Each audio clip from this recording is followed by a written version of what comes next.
For the first time in over 60 years, Brazilian samba football will have a huge plot twist. Carlo Ancelotti is going to become the new head coach of Brazil.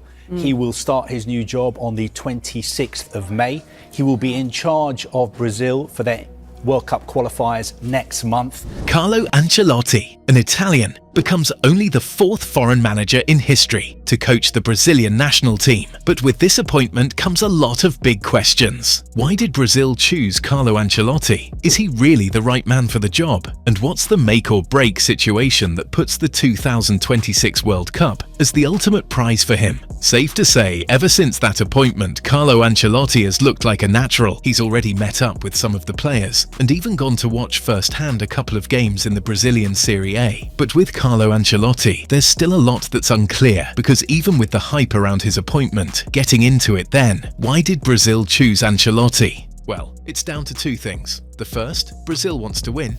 Here is the Brazil president, Ednaldo Rodrigues, on Carlo Ancelotti coming in. Just a reminder of what he said, bringing Carlo Ancelotti to lead Brazil is more than a strategic move. It's a statement to the world that we are determined to regain the top spot on the podium. He is the greatest coach in history, and now he is in charge of the greatest national team on the planet. This just seems like a win-win. According to the statement from the Brazilian Football Federation president, it's Brazil getting the manager who by trophy count across Europe is the most successful on the continent, merging him with arguably the greatest national team of all time, historically the most successful. But that history has changed in recent years. Since winning the 2002 World Cup, it's been heartbreak after heartbreak on the world's biggest stage for Brazil. 2010, they were knocked out in the quarter-finals by the Dutch. 2014, there are 7 reasons not to ever bring this up at a dinner table in Brazil. Lovely little reverse ball. Schürrle! Oh! Andre Schürrle! It's 7!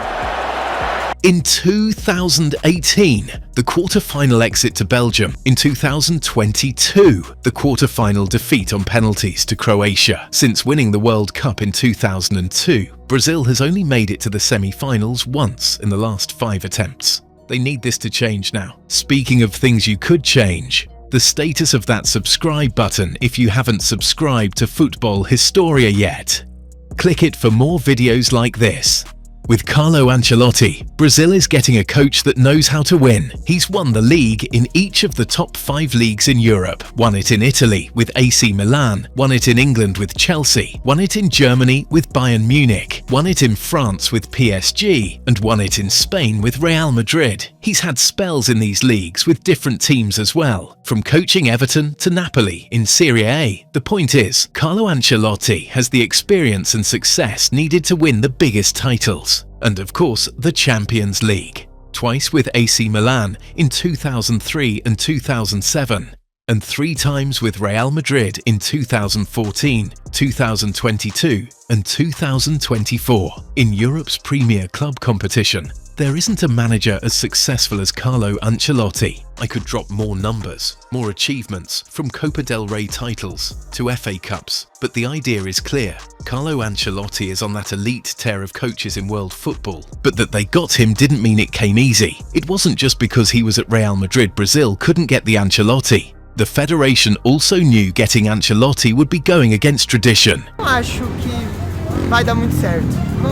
Eu preferia trazer técnico brasileiro ainda do que o Ancelotti para a seleção brasileira. It's been a long-standing policy for years. Of the 84 managers to have coached the Brazilian national team since its history, only 4 of them have been foreigners, and that's including the just-appointed Carlo Ancelotti. It's a policy that has proved largely successful over the years. On one hand, they're still the most successful team in FIFA World Cup history, with 5 titles. But the big reality is that the last of these titles came in 2002, and on a wider scale, the Ancelotti appointment was off the back of something Brazil had seen work in the country firsthand. Você saberia dizer, Gabriela Moreira, olha o Jorge Jesus, jamais tinha visto ele com tamanha irritação, viu? When Portuguese manager Jorge Jesus took over as head coach of Flamengo in 2019, he met the same sort of resistance from the public as Ancelotti has now. From the local leagues to the national teams, Brazilian football prefers to be authentic, to have that unique samba vibe and crop of players that are only found in the country, a system which they believe only managers who are locals would understand. But Jorge Jesus came to Flamengo and changed that narrative. Flamengo in at number one When did of the world When did Flamengo win the championship? this week.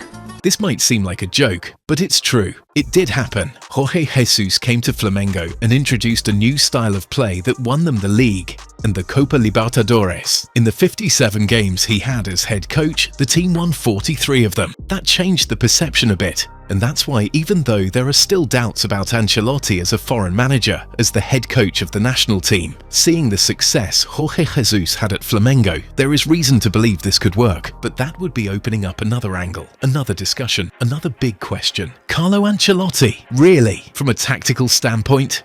Now, we've heard Carlo Ancelotti speaking for the first time about Brazil since taking the role, of course, as national team manager.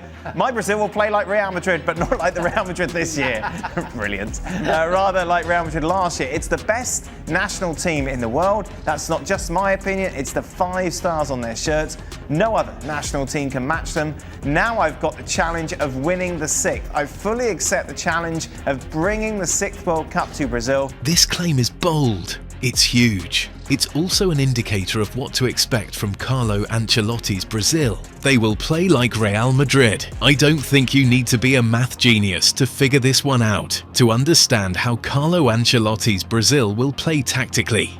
We need to understand how Carlo Ancelotti's Real Madrid, specifically the 2023-24 team, how they played. To define that team as tactic-less would be criminal. But Carlo Ancelotti here just talks about having no philosophy. It ultimately means his Brazil team won't be bound to having one tactical philosophy or tactical identity. Carlo Ancelotti uses other ways to get the best out of his players. He's a player's manager, that is what he does. He builds systems custom for his teams to get the best out of them. That 2023-24 season should have seen Real Madrid regress. They lost captain and Ballon d'Or holder Karim Benzema in the summer of 2023 and didn't sign a permanent replacement with Joselu, only coming in on loan. What did Ancelotti do? He built a custom preset that applied to fit the Real Madrid team. It was perfect. The diamond in midfield allowed Toni Kroos to control the tempo. It allowed Luka Modric the freedom to influence matches with his passing and technical ability. It allowed Federico Valverde to become a workhorse in midfield and become an effective box-to-box midfielder. It allowed Jude Bellingham to make those late runs into the box, get on the end of chances and play as a 10. That forward line, the system allowed for free movement. Vinicius Jr. and Rodrygo weren't confined to one position on the pitch. They could take up as much space as they wanted because that's what Ancelotti wanted them to do. That's what he wants to do with Brazil. Carlo Ancelotti is special because unlike the best managers in the world today, he isn't defined by tactics. Carlo Ancelotti knows how to build trust and relationships with his players. Yes, there's still talk about a foreign manager coaching the national team, but the truth is, if there's any foreign manager who comes closest to understanding the Brazilian national team, a manager who feels Brazilian without actually being Brazilian, it's Ancelotti. Think about some of the greatest players to play for Brazil in recent years. Could go as far back as the team that won the 2002 World Cup. The stars? Ronaldo Nazario, Ronaldinho, Rivaldo, Kaká, Cafu, Dida. Carlo Ancelotti has coached all these guys. That list, when expanded, hits even harder. The stars of the present age: Vinicius Jr, Rodrygo, Casemiro, Eder Militao, Marquinhos. In the 5 leagues he's coached in, Ancelotti has managed at least 2 or more Brazilians who have gone on to become regulars for the national team. The more you think about stuff like this, the more it just adds up. He is a manager the national team squad will respect because of his pedigree and what he has achieved. Can't say the same about the guys before him. Dorival Jr. Breaking news, Brazil has parted ways with head coach Dorival Jr. after just more than 1 year in charge of the 5-time world champion. He got the sack after the 4-1 defeat to Argentina, Brazil's heaviest defeat in a World Cup qualifying match. Truth is, in recent years, the closest Brazil has managed to stability in that position was Chichi. Even he, despite winning the 2019 Copa America title, agreed to step down after Brazil's 2022 World Cup quarter-final exit. The appointment of Ancelotti as the new head coach is based on what he's done and the will to win. For Brazil, it's unprecedented. But then again, it's easy to see why when they look at the competition that's ahead. And now, it's Thomas Tuchel. How's it happened? Yeah, well, look, the people I was speaking to yesterday poured a little bit of cold water on the Pep Guardiola story. My understanding there was that yes, the FA made a very initial approach to him last July. When England decided to appoint Thomas Tuchel, a German, as the national coach of the Three Lions, it came with the same questions as Ancelotti's appointment at Brazil. I'm shocked. I'll be honest with you, I'm shocked. I'm shocked tonight that England have appointed... I don't want this to be about Thomas Tuchel. It's nothing to do with Thomas Tuchel. I'm shocked tonight that England have appointed an international coach. They've literally thrown a grenade into their entire new ethos. I think it's embarrassing that we as a nation are saying we need a foreign coach to make us successful. This was the chaos that surrounded that decision, but if you look past it, the reasons are not that hard to see. It's an English team and FA that is tired of always watching a team build, only to come up short in major tournaments. They've lost back-to-back Euro finals and 2 World Cup semi-finals and quarter-final exits in that period. So what do? Appoint a manager who knows how to win cup competitions. It's the same with Brazil. Ancelotti's contract runs according to the reports for 14 months. He's on a luxury deal that, if the reports are true, suggests he takes home about 10 million euros a year on that deal, and an extra 5 million euros if he's somehow able to guide Brazil to winning the World Cup. The point here is, the idea is clear for both parties, both Brazil and Ancelotti. He's not coming in there to build a team. He's not a long-term fix that requires him to build a structure or a team to compete in the long run. Carlo Ancelotti's appointment is short-term because that team wants to win now. It's just it. But even with all of this, with all of his experience, managing this Brazil team, it'll be a huge task, even for Ancelotti. At least in the immediate future, there's one daunting question Ancelotti has to deal with. What is he going to do with the Neymar situation? Because there's been a dependence on Neymar for years. The Neymar situation. It might seem like a ridiculous question, now given that Neymar isn't even in Ancelotti's first Brazil squad due to injury. But the truth is, when he gets back, Ancelotti has a decision to make. What does he do with a player like Neymar? The manager before him, Rodrygo Jr, made it clear that his team was built on Neymar as the star man. He didn't last long. Chichi, lasting 7 years in charge of Brazil, found ways to still make Neymar the star of the team despite his injuries. He managed him excellently, and the truth is, he managed to get some of his best years in a Brazilian shirt with Neymar. But at the same time, Neymar turns 34 next year, the year the 2026 World Cup rolls around. You get the idea that given his injuries and form, it'll most likely be his last World Cup edition. Could even go as far as saying it could be the last major tournament we get to see Neymar playing for Brazil. If you're Carlo Ancelotti, do you build a team around him, knowing he might not even be fit enough for the competition by the time it starts? Or do you decide the time for Brazil's next star is now? If he goes with that second option, he'll be spoilt for choice. He's an experienced manager who's going to be able to handle these stars who will have a reverence for him. In particular, obviously, his own players, Vinicius Jr, Rodrygo, Eder Militão.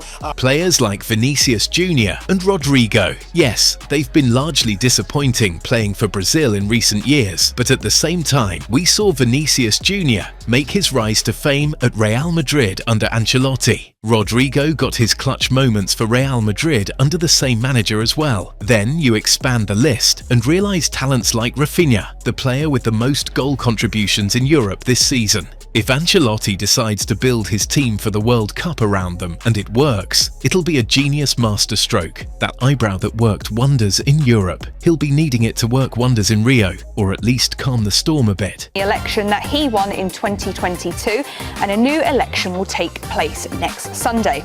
Edinaldo Rodrigues, president of the Brazilian National Football Association, is under investigation after claims that he allegedly faked a document used in winning the elections that got him into office. He's the same guy that announced Ancelotti's appointment as legendary. There's that. There's the expectation of the Brazilian national team fans as well. They've been so used to winning that losing big games and failing to impress in major competitions seems strange. But if there's one man who knows how to make history, it's the same guy who ended Real Madrid's 12-year wait for a Champions League trophy in 2014. Carlo Ancelotti has started a new path in Brazil now. The one he left behind? It's getting managed by one of his former players. Xabi Alonso is the new head coach of Real Madrid.